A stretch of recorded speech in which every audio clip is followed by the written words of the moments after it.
Hello and welcome to CGTN. We're coming to you live from Beijing. This is our special live streaming series for China's political season, namely the two sessions, National People's Congress or NPC and the Chinese People's Political Consultative Conference or the CPPCC. Well, this is the time for China watchers and political commentators as well as viewers across the globe to tune in as the country's policies to be refined and locked into places. And today, our topic will mainly focus on China's foreign policy. Well, before we start our discussions today, let me introduce our guests coming to you live. And sitting right next to me is my colleague and also CGTN International Editor, Joey.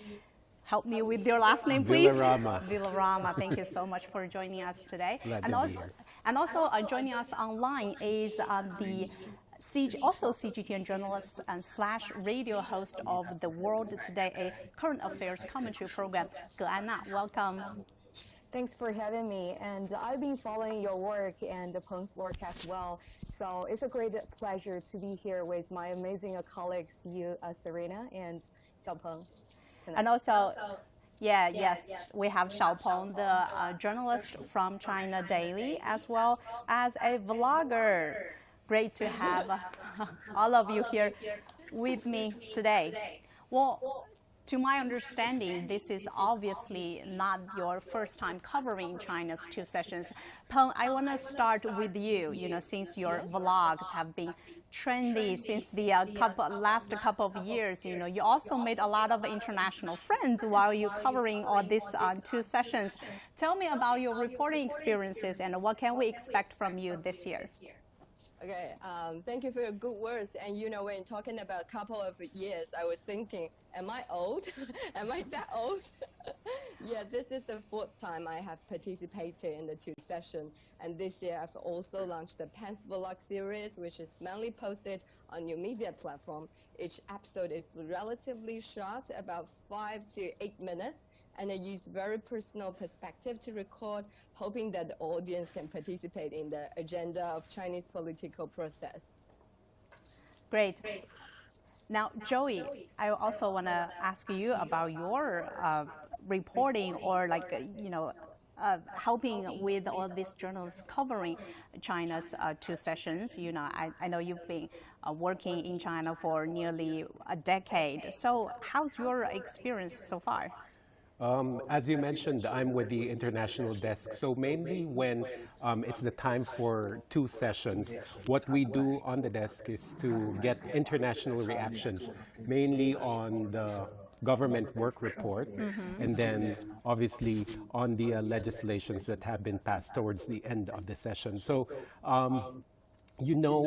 for a foreigner who has been witnessing the two sessions, it's actually amazing because it's very structured.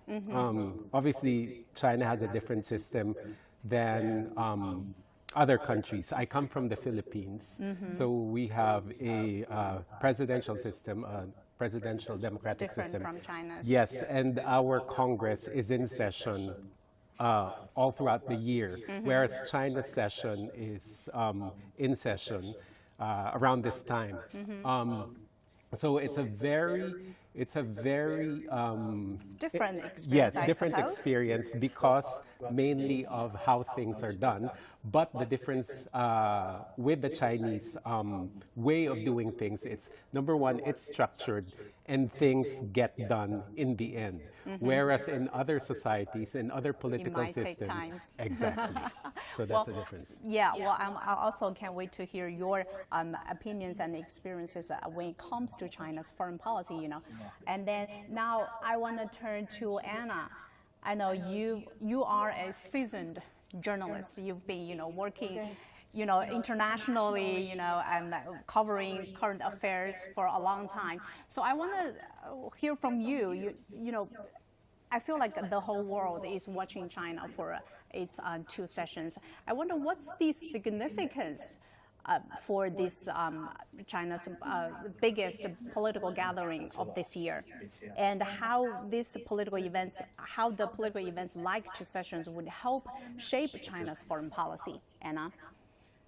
Yeah, this is my 5th year covering China's most important annual political gathering, as you said, for on the ground. And this year focused on the live coverages of the conferences to the sessions. The deepest understanding of the two sessions from me is that how it carries the democratic process of China, and this actually offers a window into the ideas and practices of China's democracy, and also the buzzword we hear recently, the practice of the whole process people's democracy. And this year's two sessions definitely carries a special weight as this is the first of their kind following the 20th National Congress of the Communist Party of China. And we know during last year's CPC National Congress, a long-term plan for the development of China was articulated.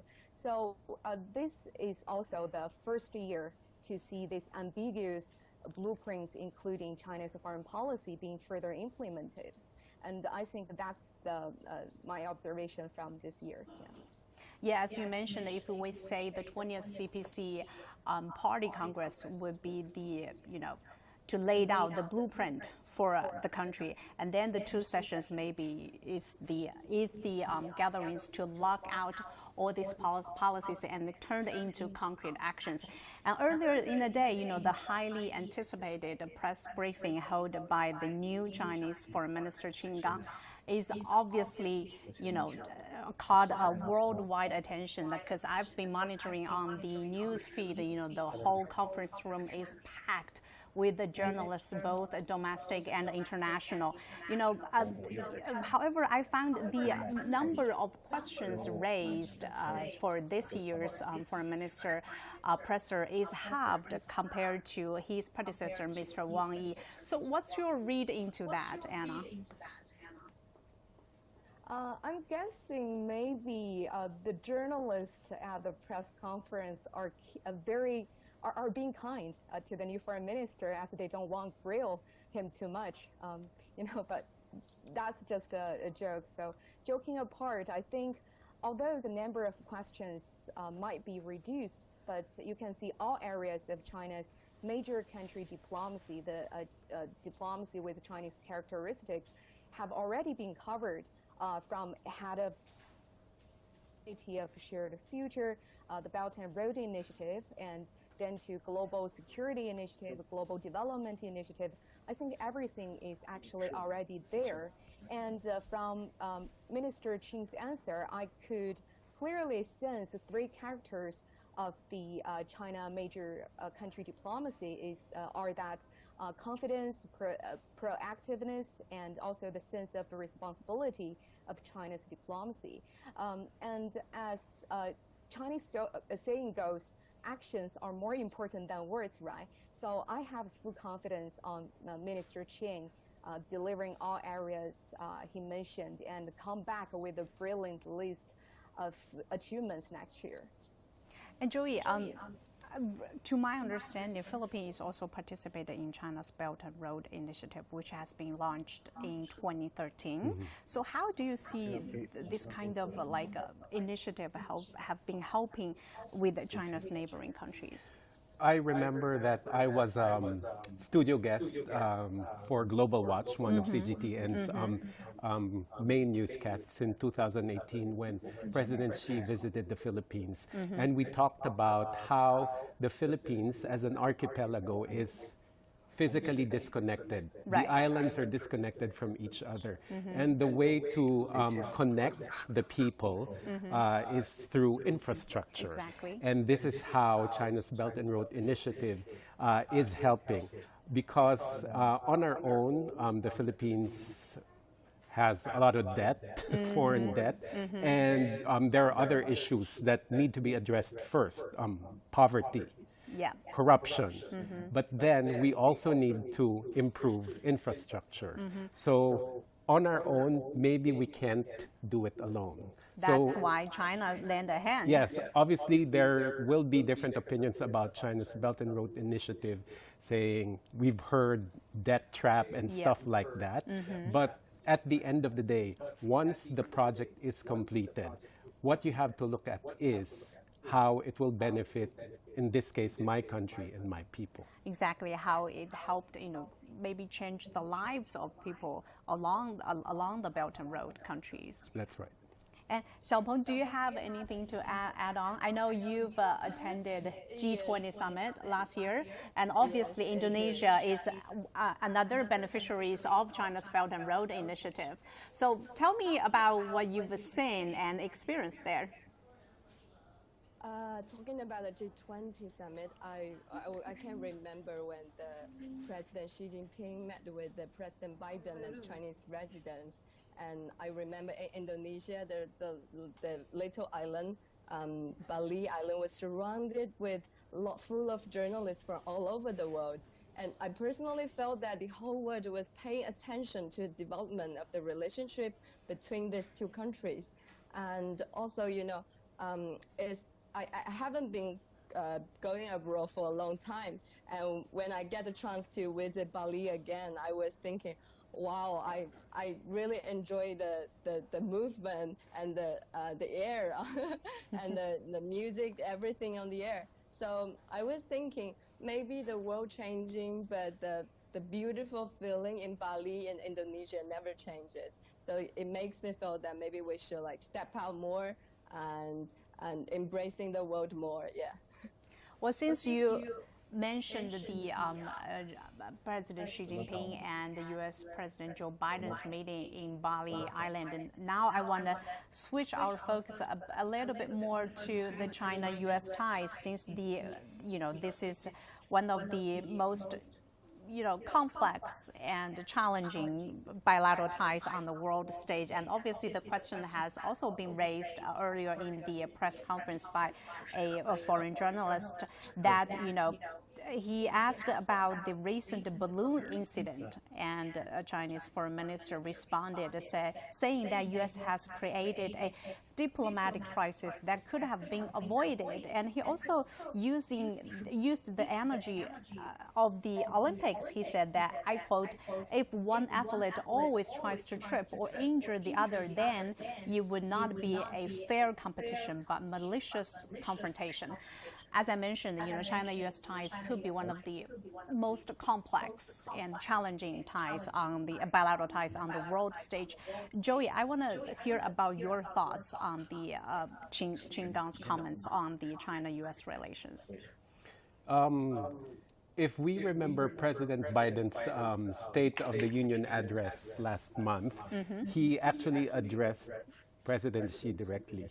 He said, the U.S. is after competition and not conflict. Yeah. But if you observe what happened with this balloon incident, the situation actually escalated.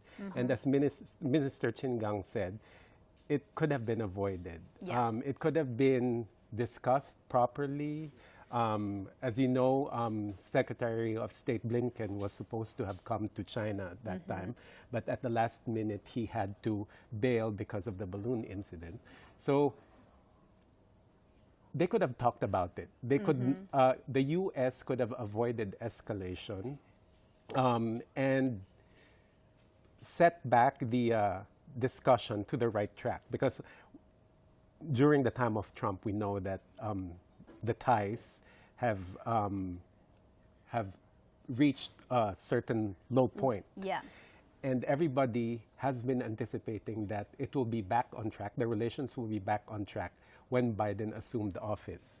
Especially when they met in Bali, Yes. for the G20 So summit. everybody's still waiting for that. So when are Exactly. we sitting down to set the direction aright, set it correctly to the right path? Or when the U.S. will put their words into concrete actions, all these promises, all these, discussions had with China, but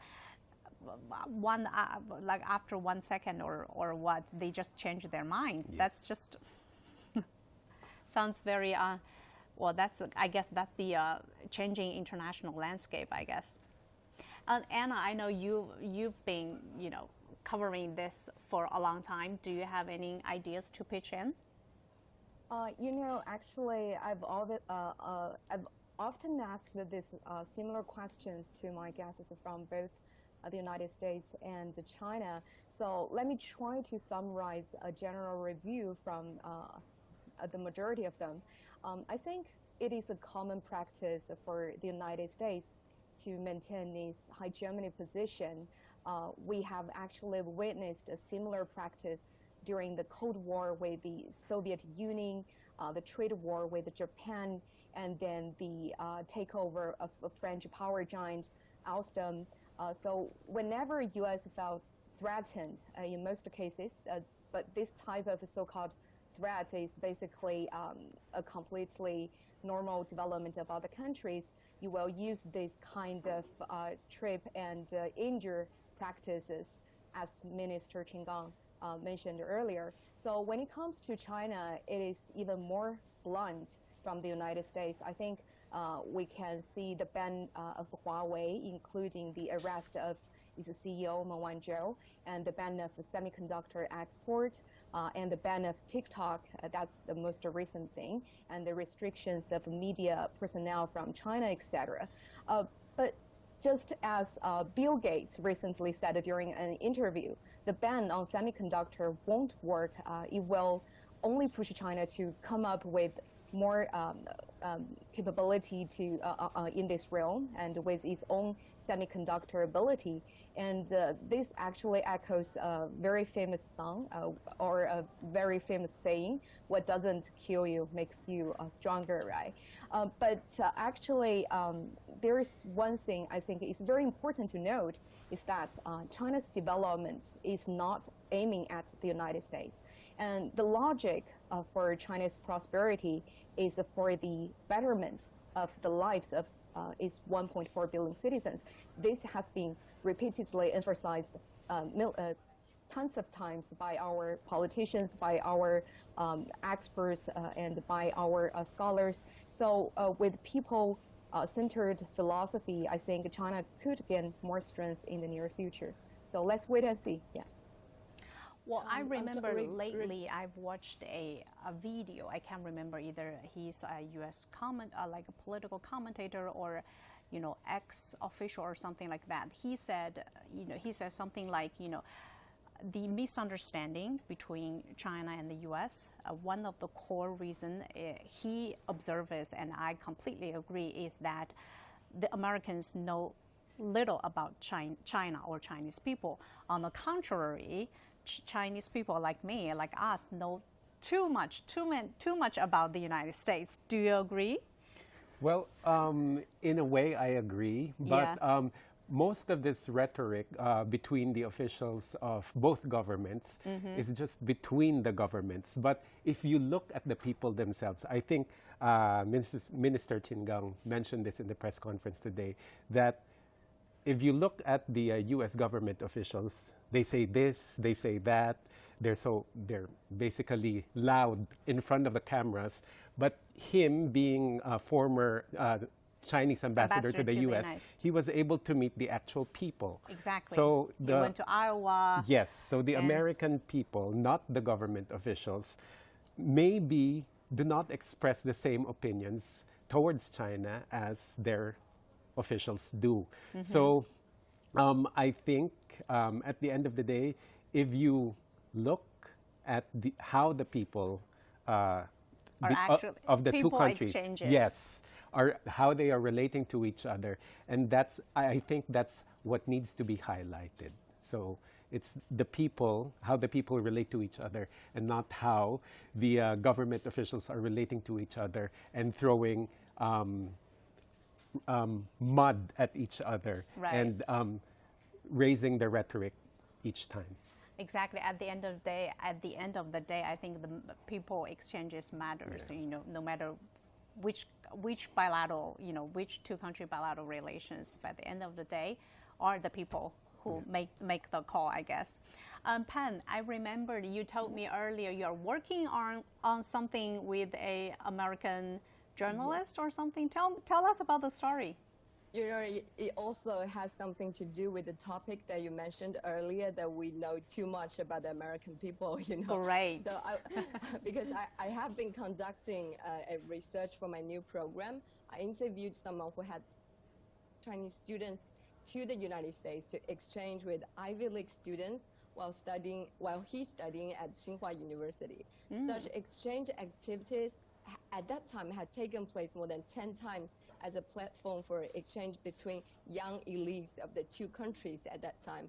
And my interviewee is now a grassroots official in a mountain village in Chongqing, China. And the impact of such exchanges between Chinese and American young people is far-reaching and even transcends time, you know. I hope to see more of these exchange activities between young people of these two countries. And so in that occasion, we can know each other more. It's not only like we know students from American, and American students will have chances to know us more. When will that release? Can we get a... I was still working on it. Like, I believe that will be 2 months later. I will post it to you. Great. Share the link with us. We'll definitely take a look. Yes, of course. Alrighty. Well, now I want to move to another interesting point or questions being raised at the Foreign Minister presser earlier today. That is the term of wolf warrior diplomacy. Obviously, this is not the first time we've heard about the term. It has become a thing a couple of years ago, especially when China has released this trendy movie called Wolf Warrior. I'll let you two tell us the story. But anyway, so however, Foreign Minister Qin Gang described it, you know, whoever used the wolf warrior diplomacy is a narrative trap. Whoever used that term is either knew nothing about China or the Chinese foreign policy. So help us understand what this means in relations to Chinese diplomacy, Joey. I think Minister Qin Gang also quoted Confucius today. So he said something like, if you are faced with a wolf, then you should fight back as a wolf. There's an interesting passage in both Judaism and Christianity. It's called an eye for an eye. So supposing I throw a stone at you, you should Bouncing throw back. Yes. So if I hit you, you hit me. So law of action and reaction. I think in essence this is what the wolf warrior diplomacy is. But it's because you hit us hard, so I have to hit back. You realize in the wild animals like a wolf only react that way when they are threatened. So I think I told you earlier that any country or every country is entitled to defend its sovereignty and itself the best way it can. So supposing this is the best way that China can defend itself, then why not? But again, as I mentioned, if a wild animal, I'm not saying China is a wild animal, just an analogy.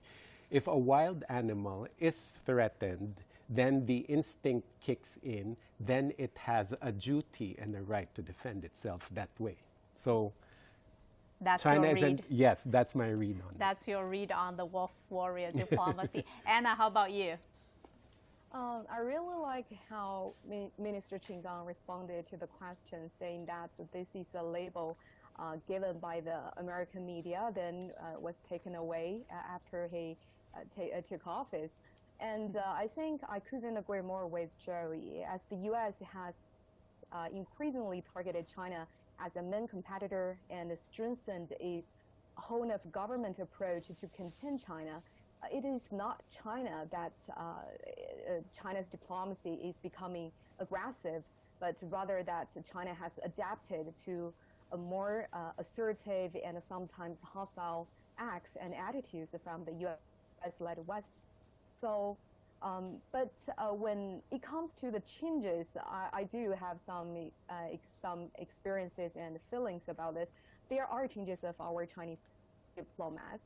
We've seen growing confidence from them. One example is that the number of Chinese diplomats and missions opening up social media accounts has dramatically increased.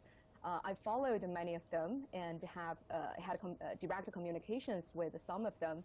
So going through their feeds, they are not just to say sharing pictures or retweeting articles about China, but very actively expressing their opinions on matters of mutual concern. And they also won't shy away from attacks and smears against China. And I think this could somehow demonstrate a part of the changes of our Chinese diplomats, maybe gave the feelings of, gave the Western politicians the feeling that we are somehow assertive. I found that interesting as well. You know, the main actor in Wolf Warrior is the Kung Fu star Wu Jing. And Wu Jing also has a new movie recently released called The Wandering Earth. I don't know if you guys have watched it. But I think The Wandering Earth is actually quite different from Wolf Warrior. I mean, the value behind it, and it stands at a higher perspective, maybe I can say that, and has a sense of the human community of shared destiny. In fact, this trend of change in popular movies also reflects the change in Chinese ideology. Yeah. Yeah, speaking of change, I want to bring up my little observation. I feel like China's foreign policy and diplomacy and diplomats are changing their styles. You know, before, like 2 decades ago, I would say China is went to the what we call the 韬光养晦, keep your heads down, just doing your own work.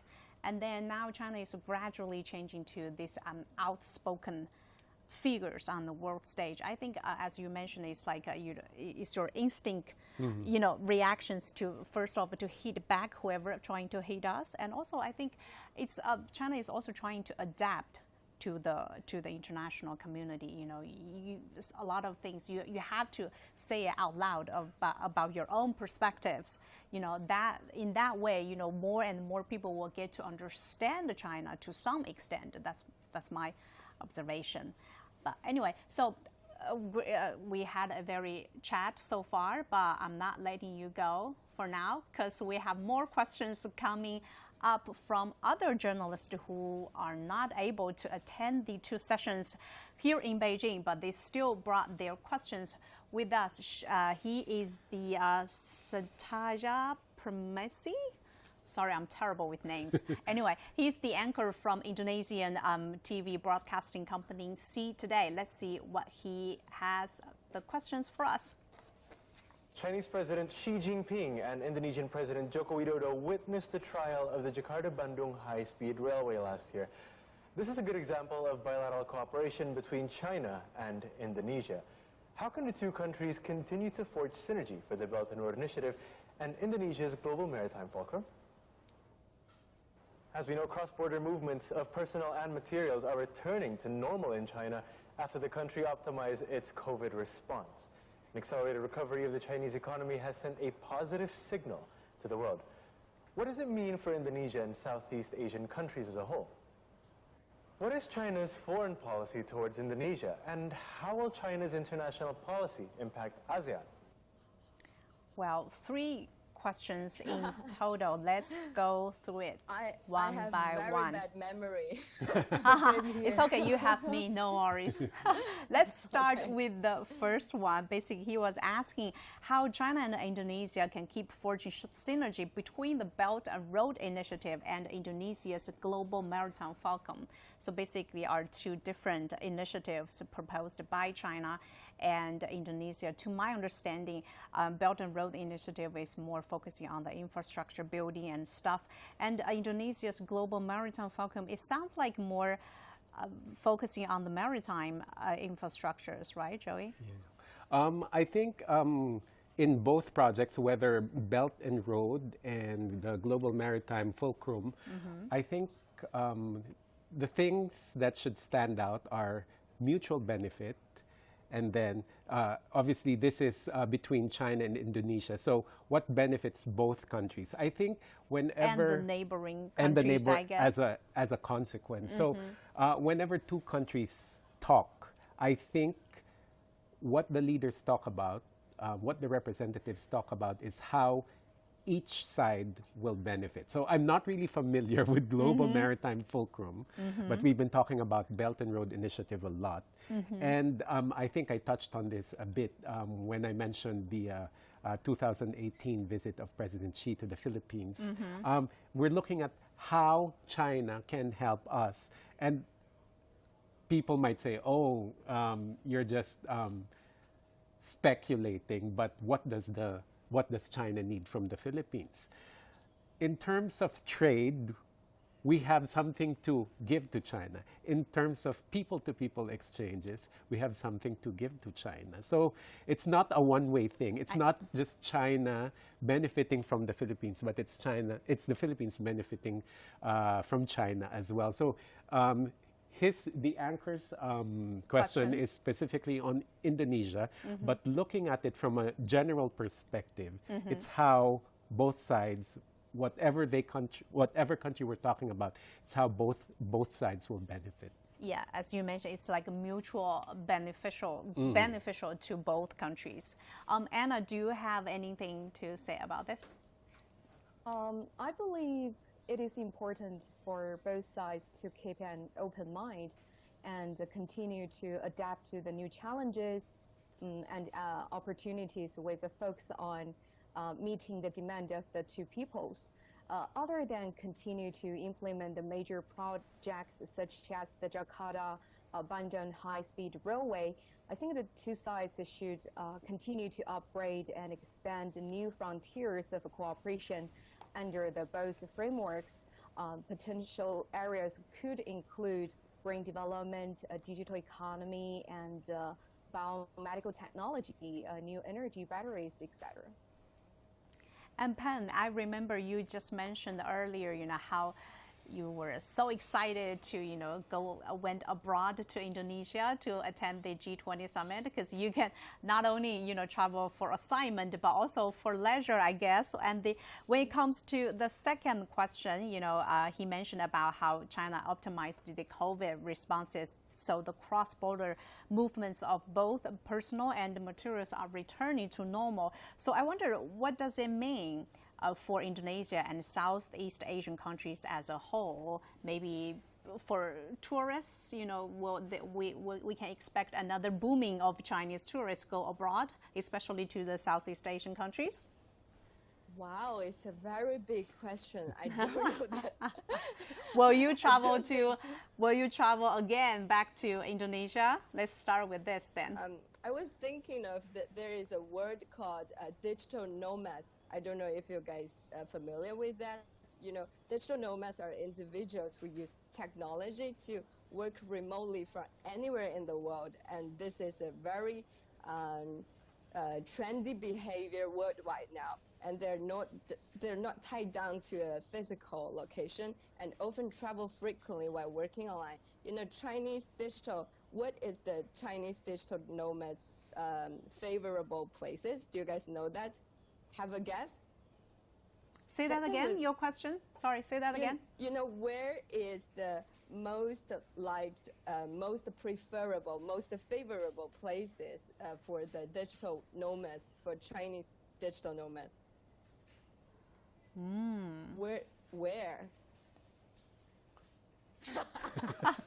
You got us. Sorry. Question mark. So where is that? Okay, I'll tell you guys. That is the Asian country, okay? That's very obviously, you give me the question, it must be all Asian country. Bali and Thailand are very favorable for Chinese digital nomads because of the beautiful environment and affordable living costs. And I personally also look forward to become a digital nomad someday, after the COVID and everything, Yeah, get rid of your job and then become. The spirits behind the digital nomads is working remotely. I see.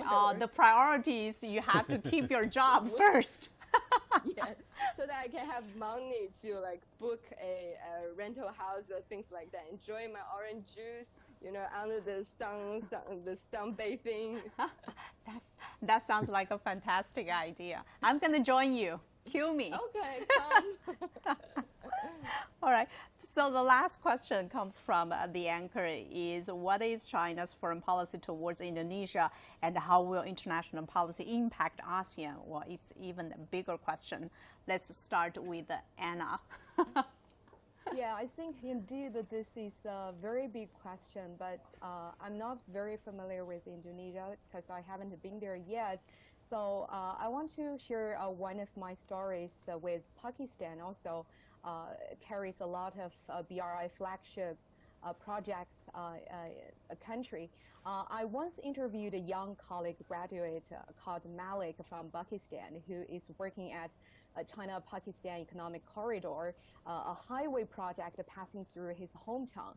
So when asked about the changes of the project brought to him, I was kind of expecting answers like better salary or more convenience to the local communities, but he surprised me with a long pause and replied, hope. The project brought hope to the local community. He explained to me that although Pakistan is full of talented people, especially young people, but before the CPAC, due to limited opportunities, some of them have no choice but to move to the bigger cities or move to abroad for the limited opportunities, to leave the country for a better job. This actually caused a talent drain and made it even more difficult for underdeveloped areas in Pakistan. And but he said that the CPAC projects like the one he works on brought high-paying jobs to small towns and gave young people a chance to make contributions to their own community. So other than staying in big cities or moving abroad, they now have a better choice at home. And even when the project finishes, the road will continue to bring trade and businesses to the region. So he told me that he has countless relatives ask him the questions about when will the road and when will the project finished. They all have big plans for this highway, and this hope brought by this project, he told me that is having an impact that will last much longer than the road itself. I think this is really an inspiring answer for those people who actually received such project and such benefits from under the BRI. I think this is what really matters. Yeah, very good examples of how the Belt and Road Initiative has actually helped change the local people's lives. Do you have anything to add Maybe being from an ASEAN country, the Philippines, maybe I will talk about the relationship or the policy of ASEAN towards China and China's policy towards ASEAN. So simply put, how ASEAN operates. So there's a thing called ASEAN centrality. So basically what that means is ASEAN drives the development of the Southeast Asian region. So collectively, the 10 member countries drive what is beneficial for the Southeast Asian region. And traditionally, ASEAN has also maintained what you call practical or pragmatic equidistance. So that means I don't cozy up to a single country, not China, not the US, but I will have an equal relationship with everyone to my benefit, me being ASEAN. So that's a smart move. It's a smart move. In terms of those key principles on how ASEAN relates to other countries. So China is a neighbor. So in terms of cultivating good relationships, who would you go to first? If you live in a community here, you want to go to your neighbor who exactly, lives nearby. That's the basic principle. Go to the neighbor who lives nearby. And then, so that's the basic principle. But what else has China have to offer ASEAN? So if you look at the Global Development Initiative, GDI, so among the priorities of GDI are poverty alleviation, food security, digitization, yes, green development, and then distribution of COVID vaccines, blah, blah, blah, blah. So to developing countries like the 10 countries in ASEAN, that's very attractive because we are developing nations. And the difference between GDI and any other initiative, say by developed countries in Europe or a program by the US, is we're on the same level. China considers itself as a developing country. ASEAN countries are developing countries. So that's what you call South-South cooperation. Whereas supposing if I interact with Europe, that's a bit North-South. Right. So if you look at it in very simplistic terms, a rich man is giving a poor man something. That's North-South. But if a poor man is helping another poor man, I think that works better. So this is I think this is the dynamic now between China and ASEAN countries because it's South-South cooperation. That's why it's so attractive between ASEAN and China and ASEAN.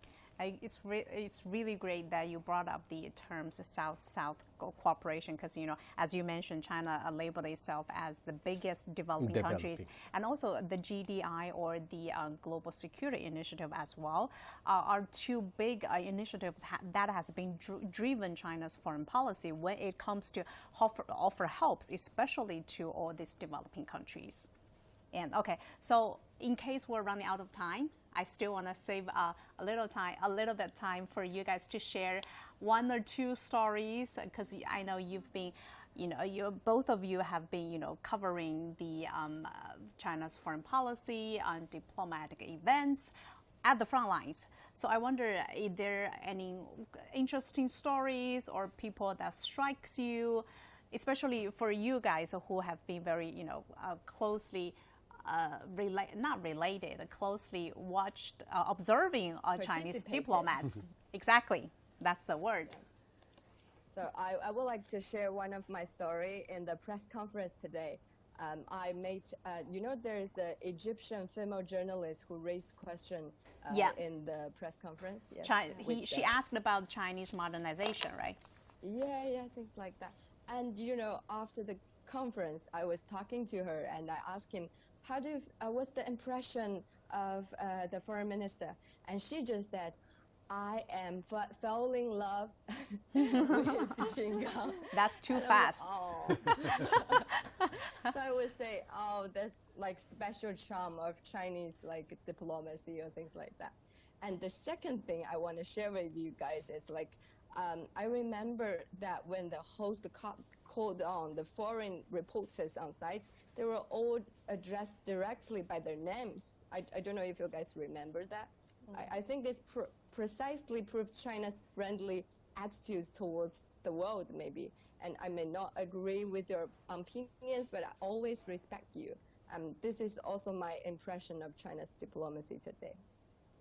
Great. And also you raised the question about China's young people, how to help build China's image on the global stage. So I want to hear, because, you know, Minister Qin Gang said, you know, China needs more, the world needs more Chinese voices. Obviously, he literally said that China needs more microphones, meaning Chinese need, there are more Chinese voices needed on the world stage. So what do you think the young people in China, what role can they play in terms of, you know, building up China's image on the world stage?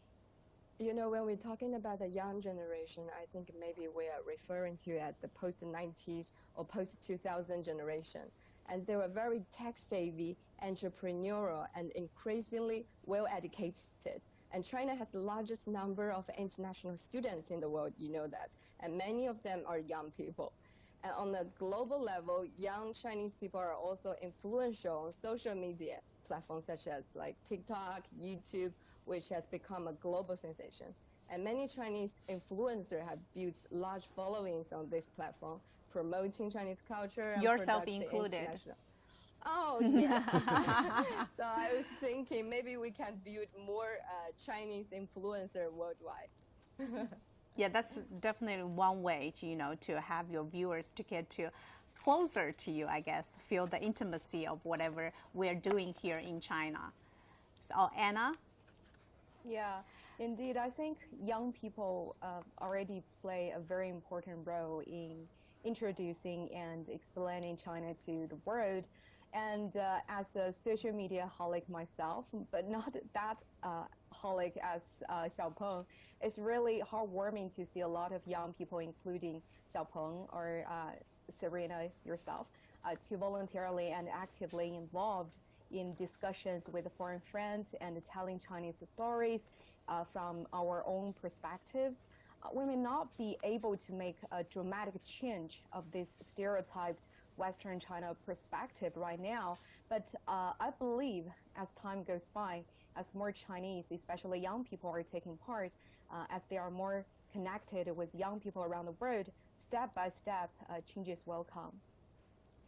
Joey, you've been working around all I'm these young old. people here in our studio in Beijing. Maybe I'll just take off from what Anna and Xiaopang said. Yeah.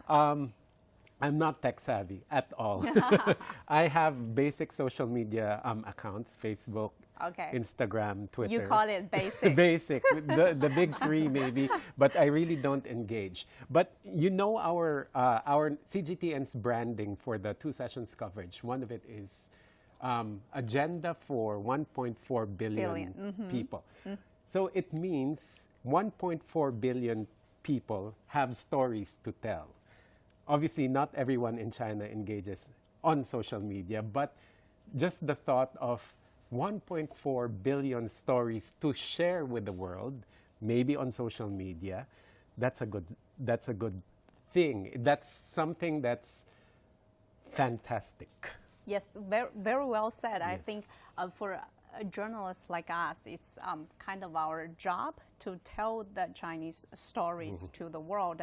But at the same time, we're also welcoming a lot of international journalists or foreign friends to come to China to actually talk to Chinese people, no matter young, old, mid-age, or no matter what occupation they are. I think each one of 1.4 billion populations have their own wonderful stories to tell. Alrighty, thank you so much, Anna and Pan. Thank you. I know you've all had a very busy schedule. Pan, you're still at the 2 sessions. You are about to start your work again tomorrow. And Here's your check. I'll give it to me. I'll sign. I'll leave my signature over there. Alrighty, thank you, Anna. Thank both of you for your precious time. I hope to catch up with you guys next time. Hopefully, by the end of the 2 sessions, I hope you both enjoy your time covering the 2 sessions. And thank you again, Joey. Thank you. Thank you for joining us today. And thanks for all of you staying with us throughout our live streaming, and hope to see you guys soon. Bye. Bye-bye. Bye-bye.